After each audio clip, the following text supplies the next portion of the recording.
முதல் நாளான இன்று நிறைய கெடுபிடிகள் நிறைய இடங்கள் அனுமதி கொடுத்த கையெழுத்து நம்ம இன்னும் மே மாத இறுதிக்குள்ள ₹1 கோடி கையெழுத்து தர போறோம்.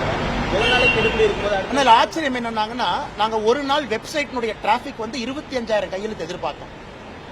வெப்சைட்ல 1,00,000 கையெழுத்தை தாண்டி இருக்கு, 1,13,000 தாண்டி இருக்குன்னு நினைக்கிறேங்க.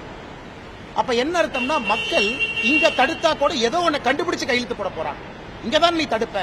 ஏன்னா வெப்சைட்டை பொறுத்த வரைக்கும் ஓடிபி ஜெனரேட் பண்ணணும். ஏன்னா ஒரு மொபைல் நம்பர் ஒருக்கா தான் அலோட். நீங்க ஒரு மொபைல் நம்பரோட நாங்க அவ்வளவு ஆத்தென்டிக் டேட்டாவோட பிரசிடென்ட் கொடுக்குறோம். நாளைக்கு பிரசிடென்ட் கிட்ட கேட்க கூடாது, சும்மா நீ நடந்து போய் 10 கையெழுத்து நீயே போட்டு வந்தியா. பிரசிடென்ட்டுக்கு we want to give an authentic data. அவங்க கமிட்டி போட்டு ஆராயிட்டோம். எங்க டேட்டாக்கு நான் ரெஸ்பான்சிபிள். அதனால ஒரு மொபைல் நம்பருக்கு ஒரு ஓடிபி நீங்க ஜெனரேட் பண்ணா உள்ள போறோம். அப்படி இருக்கும் பொழுது இன்னைக்கு 1,00,000 தாண்டுதுன்னா மக்கள் ஏதோ ஒரு விதத்துல அங்க போட வர்றாங்க. ஏன்னா இந்த மொழி வெப்சைட்டை பொறுத்த வரைக்கும் 6 மொழி இருக்கு. அது தமிழ்ல தான் ஓபன் ஆகும். உங்களுக்கு வேண்டும் என்றால் தெலுங்கு, மலையாளம், கன்னடத்துக்கு மாத்திக்கலாம். சோ எல்லாரும் அதை அக்சஸ் பண்றதுக்கு வழிவகை செஞ்சிருக்கிறோம். ஆங்கிலத்தில் இருக்கு. அதனால என்னை பொறுத்தவரை இவங்க என்ன கெடுபிடி போட்டாலும் 1 கோடி என்கின்ற இலக்கை நிச்சயமாக பாரதிய ஜனதா கட்சி நாங்கள் அடைந்தே தீர்வோம். சார், தென் மாநிலங்களுக்கான பிரதிநிதித்துவம் வெகுவாக குறையும் ஆபத்தினர் விஜய் அவர்கள் கூறுகிறார். இப்படி தினந்தோறும் அறிக்கை வெளியிட்டிருக்காரு. எப்படி பாக்குறீங்க? ஷூட்டிங் நேற்று நான் பதில் சொன்னேன். ஷூட்டிங் ஸ்பாட்ல இருந்து யாரோ எழுதி கொண்டே கொடுக்குறாங்க. அப்புறம் யாரோ ஒருத்தர் வர்றாங்க.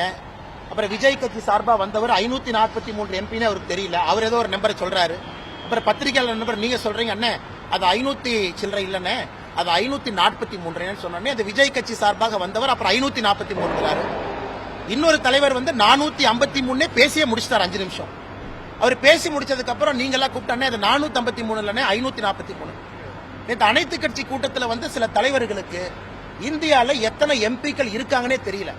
நான் சாயந்தரம் தான் அந்த பத்திரிகையாளர் சந்திப்பவங்க பண்ணதெல்லாம் பார்த்து எனக்கே ஆச்சரியம். ஏங்க 543 பேர் எம்பிக்களாக இருக்காங்கன்னு தெரியாமையே சில கட்சி அனைத்து கட்சி கூட்டத்தில் வடபஜ்ஜி போண்டா சாப்பிட்டு டீ குடிச்சு மோடிஜியை திட்டதெல்லாம் திட்டிட்டு பிஜேபியை திட்டதெல்லாம் திட்டிட்டு கிளம்பி வீட்டுக்கும் போயிட்டாங்க.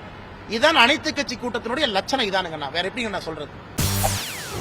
செய்திகளை உடனுக்குடன் தெரிந்து கொள்ள உடனே சப்ஸ்கிரைப் பண்ணுங்க.